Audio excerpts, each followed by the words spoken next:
నమస్తే welcome to health time. ఈరోజు health టైంలో మనం మాట్లాడుకోబోయే హెల్త్ టాపిక్ వచ్చేసి హార్ట్ అటాక్స్. ఇప్పుడు యాక్చువల్లీ చూసుకున్నట్లయితే ప్రతి ఒక్కళ్ళు అంటే చాలా సాధారణం అయిపోయింది. ఒకప్పుడు అంటే చాలా తక్కువగా రేర్గా ఉండేవి కేసెస్. హార్ట్ అటాక్స్ రావటము, స్ట్రోక్స్ లాగా వచ్చి చనిపోవడం అనేవి చాలా తక్కువ ఉండేవి.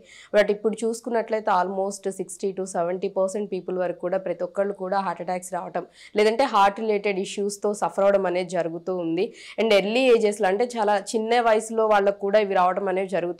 అసలు రావడానికి గల కారణాలు ఏంటి, లక్షణాలు ఏ విధంగా ఉంటాయి, అండ్ ఎటువంటి టెస్టులు చేసి నిర్ధారణ చేసుకోవడం జరుగుతుంది, దీనికి ట్రీట్మెంట్ అనేది ఏ విధంగా ఉంటుంది వంటి విషయాలు ఈరోజు మనకి తెలియచేయడానికి ఈరోజు మనతో పాటు ఉన్నారు డాక్టర్ ఐవి శివప్రసాద్ గారు మనతో ఉన్నారు. వీరు వచ్చేసి కార్డియో ఫిజిషియన్ అనమాట. సో వీరితో మాట్లాడి మరిన్ని విషయాలు మనం తెలుసుకుందాం. నమస్కారం డాక్టర్ గారు.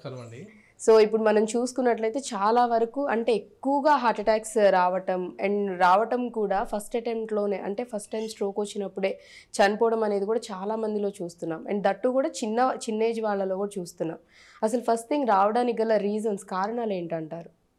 హార్ట్ అటాక్ అనేది రావటం అంటే హార్ట్కి ఉన్న రక్తనాళం, ఏదైతే రక్తం సరఫరా చేసే ఆర్టరీస్ అంటాం, ఆ రక్తం సరఫరా చేసే ఆర్టరీస్లో బ్లాక్స్ తయారవటం. ఈ బ్లాక్స్ తయారవటం అనేది జనరల్గా ఒక 5,000 పిల్లవాళ్ళ నుంచి కూడా స్టార్ట్ అవ్వచ్చండి.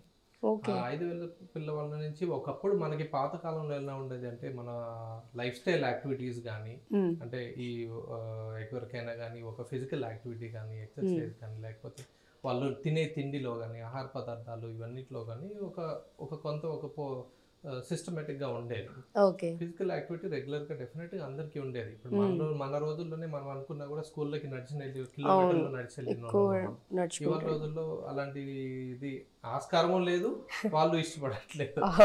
సో ఏమవుతుందంటే తినే తిండి కానీ ఈ మార్పులు ఏవైతే మన మెకానికల్ లైఫ్లో వస్తున్న మార్పులు రెగ్యులర్గా ఉన్నాయి, అవి చిన్నప్పటి నుంచి కూడా అదే ప్రాసెస్లో ఉంటున్నారు. వీటి కారణంగా ఏంటంటే ఒకప్పుడు ఈ స్లోగా ఈ బ్లాక్స్ ఒకవేళ డెవలప్ అయినా కూడా ఈ కొవ్వు పదార్థం అనేది ఎక్స్ట్రా ఏదైతే బ్లడ్లో ఉన్న కొలెస్ట్రాల్ వెళ్ళి ఈ హార్ట్కున్న రక్తనాళాల్లో సెటిల్ అవ్వటం కానీ, ఆ సెటిల్ అవుతూ మెల్లిగా అది ఒక బ్లాక్ తయారైనా కూడా స్లోగా అది ఏజ్ కొంత 5 years 10 years 20 years అలా స్లోగా ఏజ్ పెరిగే కొంది ఒక స్లోగా ప్రోగ్రెస్ అయ్యేది. వాళ్ళకున్న లైఫ్ స్టైల్ యాక్టివిటీస్ని బట్టి ఆ ప్రోగ్రెషన్ అనేది స్లోగా ఉంటుంది. ఇప్పుడున్న లైఫ్ స్టైల్ యాక్టివిటీస్ని బట్టి ప్రోగ్రెషన్ అనేది కొంచెం ఫాస్ట్ అయిపోయింది. ఒక రకం అది. రెండో రకంలో ఏంటంటే ఈ వీటిల్లో కొంతమంది స్మోకింగ్ చేసేవాళ్ళు కావచ్చు, లేకపోతే టొబాకో యూజ్ చేసేవాళ్ళు కావచ్చు అండి. అంటే ఏదైనా గుట్కా చోయింగ్ కానీ, తంబాకు కానీ, పాన్ వీటిలో వేసుకునే టొబాకో ఎక్కడైనా యూజ్ చేసిన వాళ్ళు కానీ, ఇంకా అదర్ సబ్స్టెన్సెస్ అబ్యూస్ అంటాము, కొకెయిన్ కానీ, marijuana కానీ, లేకపోతే అదర్ సెడేషన్ తీసుకోవటం కానీ, వీటన్నిటిలో ఏంటంటే చాలా వరకు వీటికి హార్ట్ మీద ఎఫెక్ట్ అనేది ఉంటుందండి, ఎస్పెషల్లీ హార్ట్ మీద రక్తనాళాల్లో. సో ఇవి కూడా ఒక బాడీలో ఇన్ఫ్లమేటరీ ప్రాసెస్ అనేది ఒకటి క్రియేట్ చేస్తాయి. ఆ ఇన్ఫ్లమేటరీ ప్రాసెస్ అనే దాంట్లో ఈ కొలెస్ట్రాల్ వెళ్ళి హార్ట్కున్న రక్తనాళాల్లో బ్లాక్స్ తయారు చేయటంలో అదే స్లోగా ప్రోగ్రెస్ అవ్వటం అనేది జరుగుతుంటుంది. ఎస్పెషల్లీ స్మోకింగ్ వాళ్ళలో ఒక పెద్ద బ్లాక్స్ డెవలప్ అవ్వకపోయినా కూడా చిన్న బ్లాక్ ఒక 10-20% బ్లాక్ ఉన్నా కూడా అది కానీ అన్స్టేబుల్గా ఉందనుకోండి, ఆ బ్లాక్ కానీ ఏమాత్రం ఆ బ్లాక్ అన్స్టేబుల్గా ఉన్నప్పుడు ఒక చిన్న క్రాక్ లాగా వచ్చినా కూడా దాంట్లో లోపల ఒక క్లాట్ ఫామ్ అయిపోతుంది. సో ఏజ్ రిలేటెడ్గా వచ్చే వాళ్ళకి ఒక నేచర్ ఆఫ్ బ్లాక్స్ అనేది కొంచెం డిఫరెంట్గా ఉంటుంది. ఎర్లీ ఏజెస్లో వచ్చే వాళ్ళ బ్లాక్స్ కొంచెం నేచర్ డిఫరెంట్గా ఉంటుంది. సో ఈ రెండిట్లో కొద్దిగా ట్రీట్మెంట్ విషయంలో కానీ, వీళ్ళు ఎందరో అప్రోచ్ అయ్యే క్లినికల్గా మనకు అప్రోచ్ అయ్యే పెయిన్ డ్యూరేషన్, వాళ్ళకున్న ఈ యాక్టివిటీస్ వలన కానీ, వాళ్ళ వచ్చేటప్పుడు వాళ్ళు వచ్చే సైన్స్ సిమ్టమ్స్తో కానీ, వీటిల్లో కొంత మనకి ముందే మనం తీసుకునే హిస్టరీని బట్టి కొంత అవగాహన వస్తుంది. సో యంగ్ ఏజ్ వాళ్ళలో రావడానికి కారణాలు డెఫినెట్గా ఈ life style activities, substance abuse కావచ్చు, విపరీతమైన ఆహారంలో కొలెస్ట్రాల్ తిండి, బయట ఫుడ్స్ కానీ, లేకపోతే ఆయిల్వి కానీ ఎక్కువ మనకి ఎక్కడ కూడా పెద్దగా ఈ కంటైన్డ్గా ప్రాపర్గా ఇంట్లో అనుకోండి హెల్దీ ఫుడ్ తినడం అనేది బేసిక్గా తగ్గించేశారు, అది తగ్గిపోతుంది. సింపుల్ గా చెప్పాలంటే కొంతమంది ఉన్నారండి, బట్ వచ్చే పేషెంట్స్ లో కొంతమంది చెప్పే వాళ్ళలో రోజు బిర్యానీ తినే వాళ్ళు కూడా ఉన్నారు. అలాంటి వాళ్ళు డెఫినెట్ గా అలాంటి ఒక బాబుకి 28 years బాబు కూడా స్ట్రోక్స్ తో డెవలప్ అయ్యి ప్రెజెంట్ చేసిన వాళ్ళు ఉన్నారు అనమాట. సో ఇవన్నీ ఎవిడెన్సెస్ మనకి చూడటానికి. ఫస్ట్ ప్రథమంగా ఏంటంటే life style, activities, food, exercise, ఈ అలవాట్లు, హ్యాబిట్స్, స్మోకింగ్ హ్యాబిట్స్ అని అదర్ హ్యాబిట్స్, ఇలాంటివి ఇవన్నీ కూడా డెఫినెట్ గా close relation with young heart attacks. So heart attacks రావడానికి మాక్సిమం మెయిన్ రీజన్స్ అయితే ఇవి. సో వీటిలో ఏమన్నా తేడా జరిగినా ఛాన్సెస్ ఏజ్ రిలేటెడ్ గా ఉన్న దాంట్లో కొంత హెరిడిటరీ పరంగా రావచ్చు. సో వాళ్ళకు కూడా ఏంటంటే డయాబెటీస్ ఇంపార్టెంట్గా, డయాబెటీస్ ఏజ్ రిలేటెడ్ వాళ్ళలో డయాబెటీస్ ఎంత కంట్రోల్లో ఉంటే అంత బ్లాక్ ప్రోగ్రెషన్ అనేది స్లోగా ఉండొచ్చు. డయాబెటీస్ కంట్రోల్లో పెట్టుకోకుండా ఎవరైతే ఉంటారో వాళ్ళల్లో కొంచెం బ్లాక్ ప్రోగ్రెషన్ అనేది ఫాస్ట్గా జరగచ్చు. This is everything is not 100%. And one more thing, actually నాకు ఇంకొక డౌట్ కూడా వచ్చింది. ఇప్పుడు ప్రతి అంటే నార్మల్గా మనకి కనిపించే ప్రతి హెల్దీ పీపుల్ అంటే హెల్దీ పర్సన్లో కూడా ఈ బ్లాకేజెస్ అనేవి ఉంటాయా? అంటే ప్రతి ఒక్కరికి ఉంటాయా, లేకపోతే నార్మల్గా ఎస్పెషల్లీ మీరు ఇందాక ముందు చెప్పినట్లు హ్యాబిట్స్, ఫుడ్, రెగ్యులర్గా బిర్యానీస్ తినేవాళ్ళు, లేదంటే ఈ అలవాట్లు డ్రింకింగ్ కానీ స్మోకింగ్ కానీ ఇలాంటివి తీసుకునే వాళ్ళకే ఎక్కువగా ఇవి కనిపిస్తూ ఉంటాయి అంటారా? నార్మల్ పర్సన్లో కూడా ఏదైనా కానీ ప్రతిదీ ఒక ఫ్యాక్టర్ అండి. ఒకటి హెరిడిటరీ ఫ్యాక్టర్, ఒకటి అలవాట్లు, ఒకటి ఫిజికల్ ఎక్సర్సైజ్, ఒకటి మిగతా వాళ్ళకున్న అదర్ కాంప్లికేషన్స్. అంటే కొంతమందిలో ఫీవర్స్తో వచ్చి చిన్నపిల్లలు ఉన్నారు అనుకోండి, 15 years 12 years, వాళ్ళల్లో కూడా స్ట్రోక్స్ లాగా రావడానికి వాళ్ళది వేరు. వాళ్ళది ఏంటంటే ఒక ఫీవర్స్తో స్టార్ట్ అయ్యి ఇన్ఫెక్షన్ లాగా స్టార్ట్ అయ్యి ఆ ఇన్ఫెక్షన్ హార్ట్ ఒక్క బ్లడ్ వెజల్స్ మీద ఎఫెక్ట్ ఇస్తే కవాసాకి అంటాం, అలాంటివి. సో వాటిల్లో కొంచెం డిఫరెంట్ నేచర్ ఉంటుంది. ఈ ఏదైతే మనం తెచ్చుకునేది ఉంటుంది చూసారా, మన సొంత అలవాట్లను బట్టి వాటిని తెచ్చుకునేది ఉంటుంది సార్, వాళ్ళ స్వతహాగా మన చేతులారా మనం చేసుకునే వాటిల్లో మాత్రం డెఫినెట్ గా బ్లాక్స్ డెవలప్ అవుతాయి. అలా అని చెప్పి మనం అనుకున్నది ప్రతిదీ కూడా 100%. ఇప్పుడు డయాబెటీస్ లో షుగర్ వ్యాధిలో ఉన్న వాళ్ళలో ఎవరికి షుగర్ కంట్రోల్ లేని వాళ్ళందరికీ 100% బ్లాక్స్ ఉండాలని లేదు. వాళ్ళల్లో కొంతమందికి ఏజ్ లో 60-70 అప్పుడు కూడా డయాబెటీస్ ఒక 20-30 years ఉన్న వాళ్ళలో కూడా బ్లాక్స్ లేని వాళ్ళు ఉన్నారు, అలా అని చెప్పి ఉన్నవాళ్ళు ఉన్నారు. ఉన్న వాళ్ళు ఎక్కువ శాతం. ప్రాబ్లం అయ్యేది ఉన్న వాళ్ళకి. కాబట్టి మనం ఆ కేటగిరీని మనము వాళ్ళని అధ్యయనం చేయటం కానీ, వాళ్ళకి మనం టెస్టులు చేయటం కానీ, వాళ్ళకి అవసరమైన ట్రీట్మెంట్ని మోడలిటీస్ ట్రీట్మెంట్ కానీ అందించడం కానీ జరగాలి. ఈ ఎవరైతే కొంత హెల్తీ కేటగిరీ ఉన్నారో వాళ్ళు they are already benefited. And అలాగే ఈ బ్లాకేజెస్ ఏవైతే ఉన్నాయో అంటే ఇనీషియల్ తక్కువ పర్సంటేజెస్ అంటే వాటిని ఎట్లా మీరు అంటే ఎంత ఉంది, ఎలా ఉంది, కంప్లీట్గా బ్లాక్ అయిపోయిందా, లేకపోతే ఇంకా అసలు కొన్ని కేసెస్లో కంప్లీట్గా బ్లాక్ అయిపోయింది, ఇమ్మీడియట్గా చేసేయాలి, బైపాస్ చేయాలి, లేదంటే ఇంకా ప్రాణాలకే ప్రమాదము, చాలా సీరియస్ కండిషన్, అది కూడా ఆల్ ఆఫ్ సడన్గా అంటే మనిషి చాలా హెల్దీగా నార్మల్ తన జనరల్ థింగ్స్ అన్నీ చేసుకుంటూ ఉంటాడు, బట్ ఆల్ ఆఫ్ సడన్ ఏదో ఒకటి సడన్గా పడిపోవడము, లేకపోతే చెస్ట్ దగ్గర పెయిన్ వచ్చిందని చెప్పేసి పడిపోయిన వెంటనే ఇవన్నీ ఇలాంటివి కూడా జరుగుతూ ఉంటాయి. అంటే ఈజ్ ఇట్ హార్మ్ఫుల్? అంత హార్మ్ఫుల్గా ఉంటుందా బ్లాకేజెస్ అనేవి? అంటే లేకపోతే చిన్నగా ఉండటం వాటి పరిమాణాన్ని బట్టి అంటే కొంచెమే అయిందా పెద్దగా అయిందా అనే దాన్ని బట్టి బేస్ చేసుకొని కూడా ఎఫెక్ట్ అనేది ఉంటుందంటారా? డెఫినెట్గా ఈ హార్ట్ అటాక్ మేజర్ హార్ట్ అటాక్లకి ఇప్పుడు అయితే వస్తుందండి. అది it is very important and early the best. Early time starts from the time when pain starts. అంటే పెయిన్ స్టార్ట్ అయినప్పటి నుంచి కూడా అంటే ఆల్రెడీ హార్ట్ మధ్యలో డ్యామేజ్ అవడం మొదలైంది. సో పెయిన్ నుంచి ఆ పెయిన్ వచ్చిన తర్వాత ఎప్పుడైతే ఏది మేజర్ స్ట్రోక్ స్టెమీ అంటాం మనం, ఎస్టీ ఎలివేషన్ ఎంఐ అంటాము, వీటిల్లో పెయిన్ స్టార్ట్ అయిన దగ్గర నుంచి ఎంత త్వరగా వస్తే అంత బెస్ట్ గా ట్రీట్మెంట్ జరగటానికి, వాళ్ళకి తర్వాత కాంప్లికేషన్స్ రాకుండా ఉండటానికి అవకాశం ఉంటుంది. వీళ్ళల్లో ఏంటంటే చాలా వరకు మనకి ఉన్న సొసైటీలో ఇష్యూ ఏంటంటే ఈ ఏదైనా కానీ చెస్ట్ పెయిన్ వచ్చినప్పుడు ఫస్ట్ గ్యాస్ అనుకోవటం, కామనెస్ట్ గా మనం మిస్టేక్ చేసుకునేది self blunder mistake actually gas అనేది. సో పెయిన్ కూడా అందరికి కూడా ఒకే ఇంటెన్సిటీతో పెయిన్ రాదండి. డయాబెటిక్ వాళ్ళలో పెయిన్ ఉండకపోవచ్చు, ఉన్నా కూడా కొంచెం ఏదైనా మైల్డ్ పెయిన్ లాగా మైల్డ్ గ్యాస్ లాగా రావచ్చు వాళ్ళకి, గ్యాస్ అనేది బర్నింగ్ లాగా చెస్ట్, స్వెట్టింగ్ రావచ్చు. సో ఏమీ లేకుండా ఒట్టి స్వెట్టింగ్ కూడా రావచ్చు. ఓకే, ఇవన్నీ యాక్చువల్లీ సిమ్టమ్స్. ఇవన్నీ సిమ్టమ్స్. అందుకని ఎప్పుడైనా ఏ సిమ్టమ్ వచ్చినా ఫస్ట్ ఒక డాక్టర్ని వెళ్ళి కలిసి, దగ్గరున్న ఫిజిషియన్ కార్డియాలజిస్ట్ కలిసి వాళ్ళ సలహా తీసుకోవడం అనేది ఇంపార్టెంట్. ప్లస్ ఈసీజీ అనేది చాలా సింపుల్ టెస్ట్ అయిపోయింది. ఇవాళ రేపు మనకి ఎక్కడైనా కూడా ఈసీజీలు అవైలబుల్ ఉన్నాయి. ఈవెన్ ఇంటీరియర్స్ లో కూడా చాలా చోట్ల ఈజీగానే ఈసీజీ అవైలబుల్ ఉన్నాయి. వెళ్ళి ఎక్కడ ఈసీజీ పాయింట్ ఉన్నదో అక్కడికి వెళ్ళి ఒక ఈసీజీ తీసుకోవడమే.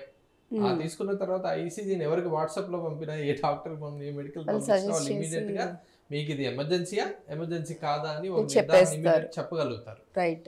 దాన్ని బట్టి ఎమర్జెన్సీ కాని వాళ్ళకి కొంత చేంజెస్ ఉంటే మీరు వెళ్ళాలండి, చెకప్ చేయించుకోవాలి. మళ్ళీ మీకు వేరే ఫర్దర్ టెస్ట్లు కూడా చేసుకోవాలి. ఎమర్జెన్సీ ఉన్నది అంటే మీరు నియరెస్ట్ కార్డియాక్ సెంటర్ కి క్విక్ గా వెళ్ళండి. రైట్. ఈ రెండు మనకు చెప్పడానికి ఉంటది. ఓకే, సో సిమ్టమ్స్ లో ఓన్లీ ఇవే ఉంటాయా? ఇంకేమన్నా మనకి మేజర్ గా అంటే ముందే మన బాడీ మనల్ని అలర్ట్ చేస్తుందా? వేరే సిమ్టమ్స్ ఏమన్నా చూపిస్తా అంటే ఇక్కడ పెయిన్ వస్తుంది, లేకపోతే మీరు అన్నట్టు స్వెట్ రావటం, చెస్ట్ దగ్గర పెయిన్ రావటం, ఇవి కాకుండా ఇంకా వేరే సిమ్టమ్స్ కూడా ఏమన్నా తెలుస్తాయా మనకి? ఇవి రెండు ఫస్ట్ ఫార్మోస్ట్ సిమ్టమ్స్ మనకి. ఎప్పుడైతే నేను చెప్పిన స్టెమీ అనేది వచ్చినప్పుడు ఫస్ట్ ఫార్మోస్ట్ సిమ్టమ్ ఇది పెయిన్, స్వెట్ లాగా. స్టెమీ కాకుండా రెండు అదర్ కేటగిరీస్ ఉన్నాయి. నాన్ ఎస్టీ ఎలివేషన్ అమ్మాయి అంటాం. దాంట్లో కూడా పెయిన్ వస్తుంది, కానీ it will give some time అన్నమాట. దానికి మీరు ఎమర్జెన్సీగా విత్ ఇన్ నో టైం వెళ్ళిపోయి ట్రీట్మెంట్ చేయాలి. అలా కాకుండా కొంచెం టైం ఇవ్వచ్చు, but you have to go.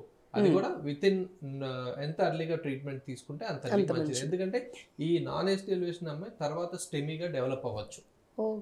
So both are equally very risky, very life threatening. Both కూడా important to treat at the earliest moment. స్టెమీకి ఫాస్ట్ గా అండ్ స్టెమీకి నెక్స్ట్ లెవెల్లో, బట్ ఇట్ ఈస్ ఫాస్ట్ గా. రెండింటికి తేడా పెద్ద డిఫరెన్స్ అయితే ఎక్కువ టైం పార్ట్ లో రెండు కూడా ఇంపార్టెంట్. ఎర్లీ తర్వాత వచ్చేది అన్స్టేబుల్ యాంజైనా అంటాం, ఎన్ఫర్ట్ యాంజైనా అంటాం. వీటిల్లో ఏంటంటే కొంత 4 అడుగులు నడిస్తే ఆయాసం రావటం, నొప్పి రావటం, ఇవి అలర్ట్ సింటమ్స్. ఇలా ఉంటుంది అన్నప్పుడు కొంతమంది ఇప్పుడు ఒక ఫ్లోర్ ఎక్కితేనే ఆయాసం ఉంటుంది. హార్ట్దే కాకుండా అదర్ కారణాలు కూడా ఉన్నాయి ఆయాసంకి. సో ఇలాంటి వాళ్ళు ఏంటంటే ఒకసారి డాక్టర్ దగ్గరికి పోయినప్పుడు, ఫిజిషియన్ దగ్గరికి వెళ్ళినప్పుడు వాళ్ళు మిగతా ఈసీజీ అనేవి, 2D ఎకో అనేవి, ఇట్లా ట్రెడ్మిల్ టెస్ట్ కానీ ఇలాంటివి చేయటం, హిమోగ్లోబిన్ ఎంత ఉంది చూడటం, ఇంకా అదర్ కిడ్నీ సంబంధించిన ప్రాబ్లమ్స్ ఏమైనా ఉన్నాయి, ఇలాంటివన్నీ కూడా ఎవాల్యుయేట్ చేసి కరెక్ట్ గా కార్డియాక్ రిలేటెడ్ గా ఉన్నదాన్ని కార్డియాక్ ట్రీట్ చేస్తే అది కరెక్ట్ గా ఉంటదండి. రైట్. సో ఈ విధంగా యాక్చువల్ అంటే సిమ్టమ్స్ అనేవి ఈ 3 కేటగిరీస్లో ఉండొచ్చు. బట్ ఏదైనా కానీ ఫస్ట్ అండ్ ఫార్మోస్ట్ మనకి ఏదైనా ప్రాబ్లం వచ్చింది అంటే మాత్రం ఫస్ట్ మనం చేయాల్సింది డాక్టర్ దగ్గరికి వెళ్ళాలి, డాక్టర్ని కన్సల్ట్ అవ్వాలి. సో వాళ్ళు దెన్ మనల్ని చూసిన తర్వాత మనల్ని కొన్ని ఎగ్జామిన్ చేసి మనకి టెస్ట్లు అవన్నీ చేస్తారు కాబట్టి సో వాటి రిజల్ట్ని బేస్ చేసుకొని మన ప్రాబ్లం ఏంటనేది చెప్తారు. అండ్ ఇంకొకటి కూడా సార్, చాలా వరకు కూడా మీరు అన్నట్లుగా గ్యాస్ట్రిక్ ప్రాబ్లంకి, హార్ట్ అటాక్కి చాలామందికి తెలియదు. మ్యాక్సిమం ఇప్పుడు అందరికీ గ్యాస్ట్రిక్ ప్రాబ్లమ్స్ అనేవి ఉంటున్నాయి. కొంచెం స్టమక్ దగ్గర కానీ చెస్ట్ దగ్గర కానీ మంటలా అనిపిస్తే ఇమ్మీడియట్గా ఫస్ట్ చేస్తున్న మిస్టేక్ గ్యాస్ట్రిక్ రిలేటెడ్వి టాబ్లెట్స్ వేసుకుంటున్నారు. ఇఫ్ ఇన్ కేస్ ఒకవేళ అది హార్ట్ రిలేటెడ్ అయి ఉంటే కనుక ఆ మెడిసిన్స్ అనేవి ఎఫెక్ట్ చేస్తుంది అంటారా? హార్ట్ది ప్రాబ్లం ఉండి గ్యాస్ లాగా బర్నింగ్ సెన్సేషన్ వచ్చింది అనుకోండి, ఆ టైంలో గ్యాస్ టాబ్లెట్ వేసుకున్నా పెద్దగా ఉపయోగం అయితే ఉండదండి, డెఫినెట్గా తగ్గదు. అది తగ్గకపోవడం అనేది ఒకటి మెయిన్ వాళ్ళకి అదొక ఒక కారణంగా తీసుకోవాలి, ఇమీడియట్గా రష్ అయ్యి వెళ్ళాలి అనేది. ఓకే. కానీ అసలు ఫస్ట్ ఆ అపోహలోకి ఎవరైతే ఇప్పుడు రీచబుల్ సెంటర్స్లో ఉన్నారో, ఇప్పుడు సిటీలో ఉన్నారు, లేకపోతే డిస్ట్రిక్ట్ సెంటర్స్లో కానీ లేకపోతే అదర్ మండల్ లెవెల్స్ ఎక్కడైనా కానీ హెల్త్ కేర్ ఫెసిలిటీకి దగ్గరలో ఉన్నారో వాళ్ళు మాత్రం ఉత్తమం ఫస్ట్ వెళ్ళి ఈసీజీ అనేది తీపించుకోవాలి. ఈవెన్ గ్యాస్ టాబ్లెట్ వేసుకున్నా కూడా నా అడ్వైస్ ఫస్ట్ వెళ్ళి ఒక ఈసీజీ తీసుకోవాలి. ఆ ఈసీజీని ఎవరైతే ఈసీజీ తీసుకున్నారో ఆ ఈసీజీని ప్రతిసారి కూడా ఒకళ్ళు, ఇప్పుడున్న మన దగ్గర అందరి దగ్గర స్మార్ట్ ఫోన్స్ ఉన్నాయి, ఒక స్మార్ట్ ఫోన్ లో పీడిఎఫ్ లాగా చేసి పెట్టుకోవాలి. ఎందుకంటే ఇదే సిమ్టమ్ ఇప్పుడు ఫోన్ గ్యాస్ లాగా రావచ్చు, ఇప్పుడు కార్డియాక్ కాకపోవచ్చు. రేపు ఎప్పుడన్నా ఇదే పేషెంట్ కి కార్డియాక్ లాగా కానీ లేకపోతే ఇదే సేమ్ గ్యాస్ లాగా వచ్చింది అనుకోండి, మళ్ళీ 6 నెలలకి వెళ్ళి ఎప్పుడో ఈసీజీ తీసారనుకోండి, మనం ఎప్పుడు కూడా ప్రీవియస్ ఈసీజీ ఏమైనా ఉందా అని కంపేర్ చేసుకొని చూస్తాం. బికాస్ దాన్ని మనం డైనమిక్ చేంజెస్ అంటామండి. డైనమిక్ ఎస్టిటి చేంజెస్ అనేవి ఈసీజీలో కానీ చూస్తే that is more suspicion of heart problem. Okay. అంటే ఈజీగా రికగ్నైజ్ చేయడానికి డాక్టర్స్ ఇప్పుడు కి ఈజీ చేసిన అయిపోతుంది. ఈసీజీలో నార్మల్ ఉందనుకోండి, రేపు 3 మంత్స్ 6 మంత్స్ తర్వాత ఎప్పుడో మళ్ళీ ఈసీజీలో కానీ చేంజెస్ వచ్చినాయి అనుకోండి, okay. So we should evaluate. Okay. అంటే సో ఈ ఈజీగా పేషెంట్ డిఫరెన్స్ ఏంటనేది కాదు అని క్విక్‌గా. క్లియర్ గా కొట్టి పారేసి ఇంటికి వెళ్ళండి అని చెప్పడానికి లేదు వల్ల. ఓకే. సో ఆల్వేస్ నా పేషెంట్స్ ప్రతిదీ కూడా నేను కంపల్సరీగా ఈ విషయం చెప్తాను. ఈసీజీ ఒక పీడిఎఫ్ చేసి పెట్టుకోండి. ప్రతి ఒక్కరి దగ్గర స్మార్ట్ ఫోన్స్ ఉన్నాయి వల్ల ఏ పెద్ద ప్రాబ్లం లేదు అది. రైట్. లేదా ఒక జిరాక్స్ తీసి పెట్టుకోండి. ఈ రెండు, ఒకవేళ ఫోన్ లేని వాళ్ళు జిరాక్స్ తీసి పెట్టుకోండి. ఈ రెండు ఇంపార్టెంట్ అండి. ఓకే. సో ఎందుకు గ్యాస్ట్రిక్ది కూడా చెప్తున్నానంటే మ్యాక్సిమం చాలా వరకు ఎక్కువ మంది చేస్తున్న మిస్టేక్ అదే. గ్యాస్ట్రిక్ ప్రాబ్లమ్కి అండ్ హార్ట్ రిలేటెడ్ ప్రాబ్లమ్కి అది స్ట్రోక్ వచ్చిందనే తెలియక చాలా వరకు కూడా నెగ్లిజెన్సీ చేస్తారు అండ్ టైం వేస్ట్ కూడా చాలా చేసుకుంటూ ఉంటారు. సో అందుకని వాళ్ళ కోసమనే నేను మళ్ళీ అగైన్ సార్ని ఈ క్వశ్చన్ అడగడం జరిగింది. సో ఇమీడియట్గా మీకు అలాంటి సిమ్టమ్స్ కనిపించాయంటే మీ ఓన్గా మెడిసిన్స్ తీసుకొని మీకు మీరే డిసైడ్ అయిపోయి కాకుండా ఇమీడియట్గా దగ్గరలో ఉన్న డాక్టర్ని కన్సల్ట్ అయ్యి వాళ్ళు ఏం చెప్తారో విని దెన్ దాన్ని బట్టి మీరు ఫాలో అవ్వాలి. రైట్. అండ్ అలాగే టెస్ట్లో వచ్చేసి ఈసీజీ ఒక్కటి సరిపోతుంది అంటారా? హార్ట్ రిలేటెడ్ ఏదైనా ఇష్యూ ఉంటే ఫర్దర్ ప్రయారిటీగా మనకి ఇంపార్టెంట్ గా తెలిసేది ECG. Right. It is an emergency or emergency కాకుండా మనం కొద్దిగా ఫ్యూ అవర్స్ టైం తీసుకొని అయినా చేయొచ్చా అనేది మనకి ఫస్ట్ ప్రయారిటీగా ఈసీజీలో తెలుసు. ఆ ఈసీజీ తీసినప్పుడు ఏదైతే నేను ఎస్టీ ఎలివేషన్ ఎంఐ అన్నానో అదైతే మనం ఇమీడియట్ గా we will rush them to the cardiac cath lab centre దగ్గర ఉన్న.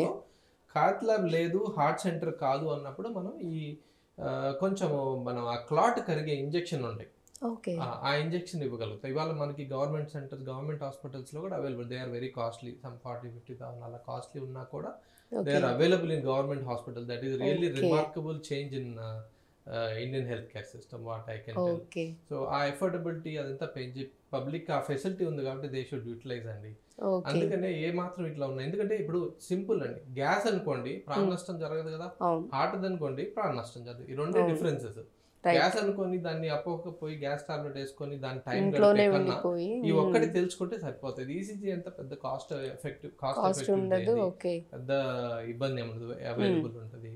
సో మన 24/7 ఎన్నో హాస్పిటల్స్ ఉన్నాయి. ఎక్కడికి వెళ్ళినా ఈసీజీ సెంటర్ లేని హాస్పిటల్స్ అయితే యూజువల్ గా ఉండవు. Most of they will be available. So ఈ కరెక్ట్ అప్రోచ్ లో వెళ్ళటం అనేది ఇంపార్టెంట్ అండి.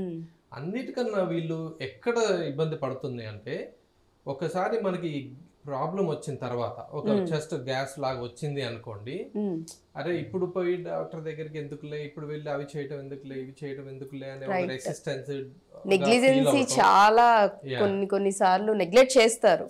ఒకటి వెళ్ళి ఎక్కడో ఆ గ్యాస్ టాబ్లెట్ ఇంట్లో ఏదైనా ఎవరిదైనా ఫాదర్ పేరెంట్స్ ఎవరిదైనా ఉంటే వేసుకోవటం, సరే మార్నింగ్ చూద్దాంలే ఇప్పుడు రాత్రిలో ఎందుకు అని అనుకోవటం, ఇవన్నీ ఉంటాయి. బట్ ఐడియల్గా నైట్ టైం వచ్చే చెస్ట్ కంప్లైంట్స్ కొంచెం ఎక్కువ అండి, ఎర్లీ అవర్స్ ఎస్పెషల్లీ కూడా స్ట్రోక్. అందుకని even as per the sum even కొంతమంది బిగ్ ఆథర్స్ రాసిన బుక్స్ ప్రకారం కూడా నైట్ టైం వచ్చిన చెస్ట్ పెయిన్ ని without any evaluation you should not leave. ఒకవేళ అలాంటి పేషెంట్ హాస్పిటల్కి వస్తే మనం సేఫ్ వేలో కూడా వాళ్ళని అడ్మిషన్ కానీ ఒక 24 hours అబ్జర్వేషన్ కానీ చేసుకుని వాళ్ళకి ఫర్దర్గా, ఎందుకంటే ఈ నేను చెప్పిన విధంగా మీకు ఎన్స్టేమీ నుంచి స్టేమీ డెవలప్ అయినా, లేకపోతే అన్స్టేబుల్ యాంజైనా నుంచి ఎన్స్టేమీ డెవలప్ అయినా కొంత టైం డిఫరెన్స్ ఉంటుందండి. కొంత పేషెంట్స్ లో పెయిన్ రావచ్చు, సబ్సైడ్ అయిపోవచ్చు. 15 minutes పెయిన్ ఉంది, వెళ్ళిపోయింది, మళ్ళీ లేదు. ఈ పేషెంట్ మళ్ళీ ఒక 2 hours తర్వాత 6 hours తర్వాత పెయిన్ రావచ్చు, చెప్పలేము. అంటే ఎలా ఉంటుంది అంటే, ఇప్పుడు ఆ హార్ట్ ఏదైతే బ్లడ్ వెజల్ ఉందో ఆ రక్తనాళంలో ఒక 99% 95% బ్లాక్ ఉన్నది అనుకోండి, పూర్తిగా కవర్ అవ్వలేదు. సో ఆ మధ్యలో కొంత పెయిన్ వచ్చి పోయింది. ఈ 100% ఎప్పుడైతే మిగతాది కూడా బ్లాక్ అయిపోయింది, అప్పుడు కంప్లీట్ సివియర్ పెయిన్ కానీ ఆ స్వెట్టింగ్ ఇవన్నీ కూడా అదర్ బీపీ డ్రాప్ అవడం, స్టార్ట్ అవడం, ఇలాంటివన్నీ కూడా స్లోగా డెవలప్ అవడం. రైట్. లేట్ చేసే కొద్ది కాంప్లికేషన్స్ లోకి వెళ్తారండి. కాంప్లికేషన్స్ గురించి నేను చెప్తాను. ఫస్ట్ ఇది మాత్రం ఫస్ట్ అప్రోచ్ ఇవి. రైట్. సో ఇనిషియల్ గా అండ్ అంటే మనం చూసుకున్నట్లయితే కోవిడ్ అయిపోయిన తర్వాత కూడా చాలా మందికి పోస్ట్ కోవిడ్ టైంలో కూడా హార్ట్ అటాక్స్ చాలా మందికి రావడం అనేది మనం చూసాం. సో రీజన్స్ ఏంటంటారు, కారణాలు? కోవిడ్లో డెఫినెట్గా మనకి కొన్ని స్టడీస్, ఈవెన్ లాస్ ఏంజలస్లో సెడార్ సినాయ్ అని కొన్ని యూనివర్సిటీ ఇన్స్టిట్యూట్స్లో కూడా కొంత స్టడీస్ అయితే జరిగినాయి. ఆ స్టడీలో కూడా around 29% increase in heart strokes between 29 years to 44 years age కేటగిరీలో పెరిగిందని చెప్పి ఒక మనకి దాని స్టడీ రిపోర్ట్ కూడా వాళ్ళు రిలీజ్ చేశారండి ఇంటర్వ్యూగా.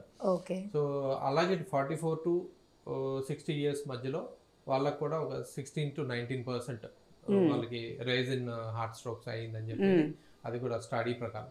సో ఎర్లీ ఏజ్ వాళ్ళలో ఎక్కువ స్ట్రోక్స్ రైజ్ అయినట్లు కనపడుతుంది మనకి బట్టి. సో దీంట్లో ఏంటంటే కోవిడ్లో మనకి 100% మనం స్ట్రిక్ట్గా చెప్పడానికి ఒక డేటా అనేది లేకున్నా కూడా, బట్ ఓవరాల్గా మనం చూస్తున్నా కూడా ఇప్పుడు వీఆర్ సీయింగ్ అది యంగ్స్టర్స్లో especially 3rd decade 4th decade of లైఫ్లో కొంతమంది సడన్ స్ట్రోక్స్ ఏమి హ్యాబిట్స్ లేకపోయినా కూడా, ఏమి అదర్ కారణాలు లేకపోయినా, హెరిడిటరీస్ లేకపోయినా కూడా చాలా మంది sudden cardiac arrest, sudden cardiac చాలా వరకు అంటే ఒక పాస్ట్ ఒక 3-4 years నుంచి చూసినట్లయితే హెల్దీగా ఉంటున్నారు. ఈవెన్ రెగ్యులర్గా వాళ్ళు వ్యాయామాలు ఇవన్నీ చేస్తూ ఉంటారు. ఫుడ్ విషయంలో కూడా చాలా కంట్రోల్గా ఉంటారు. బట్ ఆల్ ఆఫ్ సడన్ ఎందుకు అనేది తెలియదు. బట్ వాళ్ళు ఫస్ట్ అటెంప్ట్ లోనే ఇమ్మీడియట్ గా చనిపోవడం రావడం. నేను చెప్పినట్టు ఇందాక మీకు వాళ్ళలో ఫామ్ అయ్యేది మోస్ట్లీ వీళ్ళలో ఏంటంటే క్లాట్ ఫామ్ అవుతుందండి. రైట్. కోవిడ్తో కూడుకున్న బ్లాక్ లాగా కాకుండా ఎక్కువగా వీళ్ళలో బాగా క్లాట్ అంటే రక్తం గడ్డగట్టిపోతాం.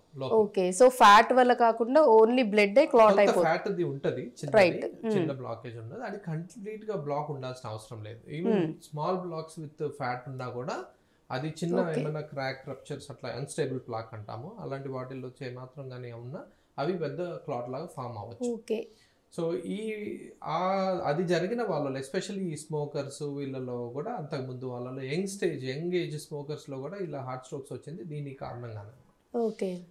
కోవిడ్లో కూడా ఇలాంటి రెస్పాన్సే ఒక ఇన్ఫ్లమేటరీ స్టేటస్, బాడీ ఇన్ఫ్లమేటరీ అంటే ఎప్పుడైతే కోవిడ్ వైరస్ ఎక్స్పోజ్ అయ్యారో, కోవిడ్ తర్వాత ఏదైతే ఇన్ఫెక్షన్ వస్తుందో బాడీ సెల్ఫ్ ఇమ్యూనిటీ ఏదైతే దాన్ని ఫైట్ చేస్తుందో అప్పుడు కూడా మనం ఈ సైటోకైన్ స్టార్మ్ అని ఇలా మనం కోవిడ్ టైంలో చాలా డిస్కషన్స్ అవి చేసాం. రైట్. ఈ బాడీ రెస్పాన్స్ ఇన్ఫ్లమేటరీ రెస్పాన్స్ అనేది బాడీలో ఏదైతే ఉంటుందండి దానివల్ల బ్లడ్ కొంత థిక్నెస్ పెరగటం కానీ, లేకపోతే బ్లడ్ ఈ హార్ట్కు ఉన్న ఆర్టరీస్ మీద ఉన్న ఈ ఇన్ఫ్లమేటరీ స్టేటస్ వల్ల వాటిలో బ్లాక్స్ లాగా డెవలప్ అవటం, వాటికి కొంత సైజు పెరగడం, థిక్నెస్ పెరగటం కానీ, వాల్స్ థిక్నెస్ పెరగటం కానీ, ఇవన్నీ కూడా మనకి ఉన్నాయి. ఈవెన్ అటాప్సీ అంటే చనిపోయిన వాళ్ళల్లో కూడా అటాప్సీ చేసిన తర్వాత చూసినప్పుడు కోవిడ్లో బాగా ఎక్స్పోజ్ అయ్యి బాగా సివియర్ కోవిడ్ హై వైరల్ లోడ్స్తో ఉన్న వాళ్ళల్లో కొంతమందిలో ఆర్టరీస్లో ఇన్ఫ్లమేటరీ స్టేటస్ ఉండటం కానీ, ఇన్ఫ్లమేషన్ వల్ల హార్ట్లో క్లాట్స్ ఫామ్ అవటం అనేది నిర్ధారణ జరిగింది కొన్ని. సో సేమ్ ప్రొసీజర్ కోవిడ్లో జరుగుతుంది కాబట్టి, బట్ మనకి జనరల్గా మన పాపులేషన్లో యంగ్ ఏజ్లో హార్ట్ అటాక్స్ తక్కువ, బట్ ఎల్డర్ ఏజ్లో ఎక్కువ శాతం ఉంటాయి. ఇక్కడ యంగ్ ఏజ్లో ఎక్కువ జరగడానికి కారణాలు ఇవన్నీ ఇన్ఫెక్షన్ కానీ, లేకపోతే other habits, life style habits, ఒక్కొక్క ఫ్యాక్టర్ అండి. ఇప్పుడు ఒక ఫ్యాక్టర్తో ఇంకోటి ఫ్యాక్టర్ యాడ్ అయితే వాళ్ళ రిస్క్ పర్సంటేజ్ పెరుగుతూ ఉంటుంది. ఇప్పుడు ఇదే పేషెంట్ ఒకవేళ స్మోకింగ్ చేస్తారనుకోండి, ఆయన రిస్క్ అనదర్ ఇంక్రీజ్ అయ్యే ఛాన్స్. ఇతనికే మళ్ళీ ఫ్యామిలీలో ఎవరికైనా హిస్టరీ ఉంది, లేకపోతే ఇతనికి బాగా కొలెస్ట్రాల్ ఎక్కువ ఉంది, బ్లడ్లో ఎక్కువ కొలెస్ట్రాల్ విపరీతంగా ఉందనుకో, సో వీళ్ళకి ఇంకా యాడ్ ఆన్ అవుతూ ఉంటుంది రిస్క్ ఫ్యాక్టర్. ఓకే.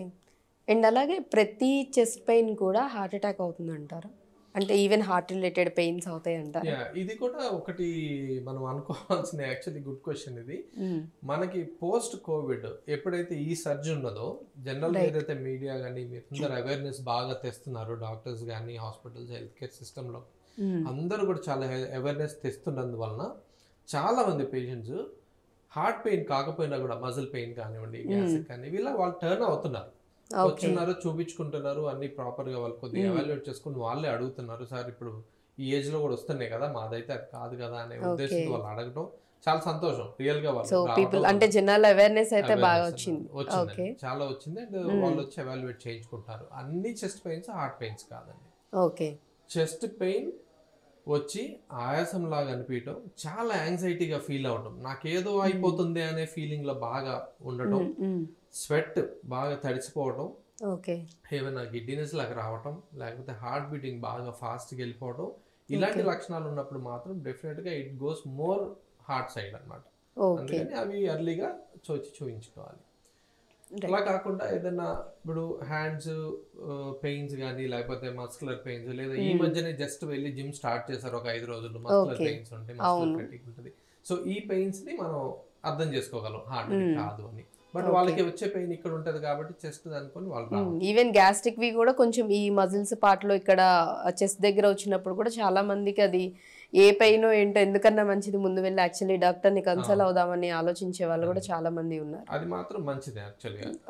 బికాస్ ఒక టోటల్ గా హార్ట్ పెయిన్ కాదని ఎంత నాలెడ్జ్ ఉండే ఎక్స్పీరియన్స్డ్ అయిన సీనియర్ డాక్టర్, సీనియర్ కార్డియాలజిస్ట్ దగ్గర కూడా వాళ్ళకి అన్ని కూడా చూసి మళ్ళీ ఒకసారి ఈసీజీ చేసి 2D ఎకో చేసి దాన్ని బట్టే నిర్ధారణ చేయగలరు. కానీ పైనుంచి చూసి చెప్పారు ఇప్పుడు ఆ రిస్క్ తీసుకోలేమండి. సో ఇమిడియట్ గా ఈసీజీ అయితే మస్ట్ అండ్ షుడ్ గా చేస్తారు. ECG simple and more informative test.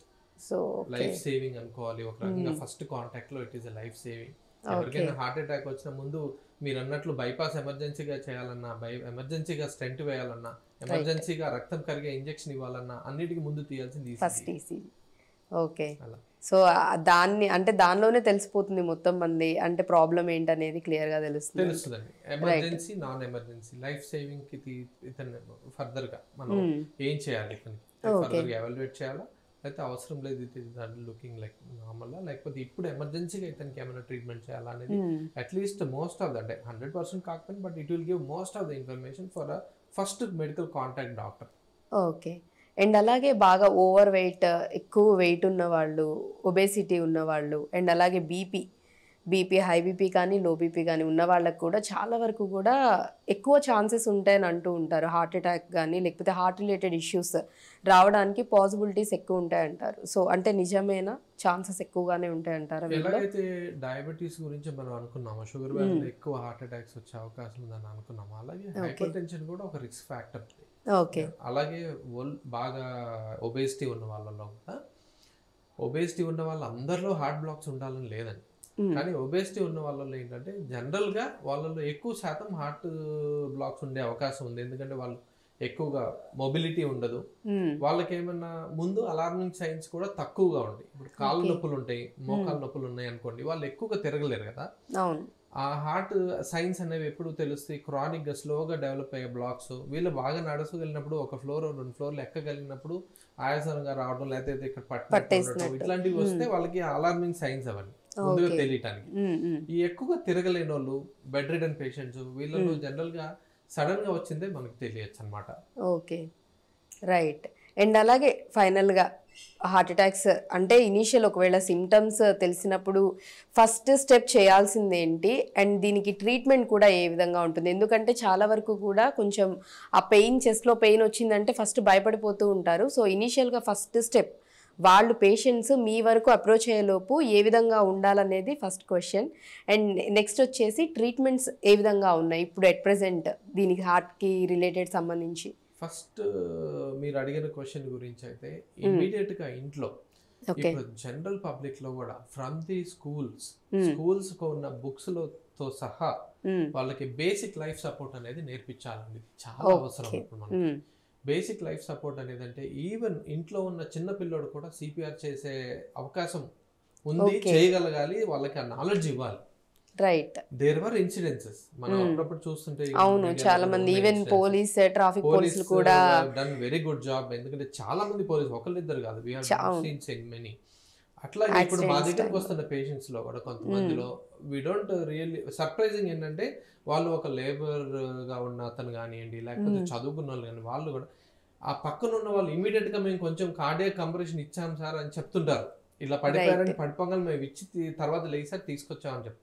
So it gives very good information అనమాట. జరిగింది, వీళ్ళు చేయగలిగారు ఇమీడియట్ గా. సో ఇది బాగా స్ప్రెడ్ చేయాలండి. ప్రతి మనిషికి కూడా బేసిక్ లైఫ్ సపోర్ట్ అనేది నేర్పడం చాలా ఇంపార్టెంట్. సో ఫస్ట్ ఎయిడ్ లాగా ఒకవేళ ఇలాంటి హార్ట్ రిలేటెడ్ ఇంట్లో జరిగినప్పుడు మీరు అన్నట్లు ఎప్పుడైతే పెయిన్ వచ్చిందో, పెయిన్ వచ్చిన తర్వాత ఒకవేళ కానీ మంచి కొలాప్స్ అయితే ఫస్ట్ అండ్ ఫార్మోస్ట్ చేయగలిగేది BLS support, basic life support లో చేసిన హార్ట్ కంప్రెషన్స్ తో పాటు బ్రీతింగ్ సపోర్ట్ ఇస్తే చాలా మంది రికవర్ అయ్యే అవకాశం ఉంటుంది. ఈ రికవర్ అయిన వాళ్ళని ఇమీడియట్ గా హాస్పిటల్ కి తీసుకెళ్ళాలి. సో అలా ఎంతసేపు అంటే ప్రెషర్ ఎంత పెట్టొచ్చు అంటారు? కళ్ళు తెరిచి ఓకే, కొంచెం బ్రీతింగ్ తీసుకునేంత వరకు ఓకే ఉండాలి. అట్లీస్ట్ ఒక మనం ఏంటంటే వీళ్ళు జనరల్గా ఒక హెల్ప్ అడగాలి నెక్స్ట్. సో ఇద్దరు కలిసి ఉంటే హెల్ప్ అనేది ప్రాంప్ట్ గా జరుగుతుంది జరిగే కంప్రెషన్. ఓకే, సో వాళ్ళకంటే ఎయిర్ ఒకటి అందించాలి అండ్ కంప్రెషన్ అనేది ఫస్ట్ స్టెప్ ఉండాలి. రైట్. సో ఇవన్నీ కూడా వాళ్ళకు ప్రోటోకాల్డ్ మెజర్స్ గా ఉంటది కాబట్టి అది నేర్పించాలి. రైట్. ఈ సిస్టమ్ అనేది స్కూల్స్ లెవెల్ నుంచి స్టార్ట్ చేస్తే చాలా ఉపయోగం. అవును, సో ఆల్మోస్ట్ చాలా వరకు కూడా చాలా చోట్ల చేస్తూనే ఉంటున్నారు. బట్ ఇంకా దీని గురించి అవగాహన అవేర్నెస్ అనేది తెస్తే ఇంకా బెటర్ అవుతుందన్నారు. సో నార్మల్గా వచ్చిన వాళ్ళకి ట్రీట్మెంట్స్ అనేవి ఏ విధంగా ఉంటాయి అంటే హార్ట్ అటాక్స్తో వచ్చిన వాళ్ళకి సో ట్రీట్మెంట్స్ ఏ విధంగా ఉన్నాయి? ఇప్పుడు యాక్చువల్లీ చూస్తే మెడికల్ దీనికి సంబంధించి ప్రతిదీ మెడిసిన్ కానివ్వండి, లేకపోతే యూజ్ చేస్తున్న ఎక్విప్మెంట్స్ కానివ్వండి, సర్జరీస్కి దేనికైనా కానీ ది బెస్ట్ అనేది ఇస్తున్నారు. ఎవరు కూడా అసలు కాంప్రమైజింగ్ అనేది లేదు, ఈవెన్ గవర్నమెంట్ హాస్పిటల్స్లో కూడా. సో వీళ్ళకి ట్రీట్మెంట్స్ ఏ విధంగా ఉన్నాయి? ఎందుకంటే చాలా వరకు కూడా ఎక్కువ ఖర్చు అవుతుందేమో, ఎక్కువ డేస్ ఉండాలేమో, ఇలాంటి రకరకాల అపోహలు భయాలతో ఉండే వాళ్ళు కూడా ఉంటారు కాబట్టి సో అందుకని క్వశ్చన్ అడుగుతున్నాను అనమాట. ట్రీట్మెంట్ మోడాలిటీస్ లో చాలా అడ్వాన్స్ అయిందండి. Cardiology is one of the sciences advanced గా ఎప్పటికప్పుడు అప్డేట్ అవడం, ఎప్పటికప్పుడు న్యూయెస్ట్ ప్రొసీజర్స్ రావటం కానీ జరగడం. ఒకప్పుడు సర్జరీస్ బైపాస్ అంటే open thoracic and chest open చేయటం కానీ చేయాల్సిన సర్జరీస్ కానీ హార్ట్ ఓపెన్ చేసే సర్జరీస్ లో కానీ చాలా సర్జరీస్ ఇప్పుడు అవాయిడ్ చేసి మన స్టెంట్ లాగా పెర్క్యుటేనియస్ అంటాము, మన తొడ ద్వారా కానీ లేకపోతే చేతి ద్వారా కానీ చేయగలిగే ప్రొసీజర్ లాగా చాలా వచ్చేసినాయి. రైట్. సో వీటి వల్ల మనకి అడ్వాన్స్మెంట్ అనేది ట్రీట్మెంట్ లో చాలా ఉంది. ఫస్ట్ అండ్ ఫార్మోస్ట్ తెలియాల్సింది ఏంటంటే పేషెంట్కి ఒకసారి మనం హార్ట్ స్ట్రోక్ అని నిర్ధారణ అయిన తర్వాత వాళ్ళకి జనరల్ గా మనం ఆప్షన్స్ చెప్తారు. అంటే అందరికీ కూడా మనం వెళ్ళిన ప్రైవేట్ సెంటర్ని బట్టి కానీ లేకపోతే గవర్నమెంట్ సెంటర్ని బట్టి కానీ కొంత వేరే.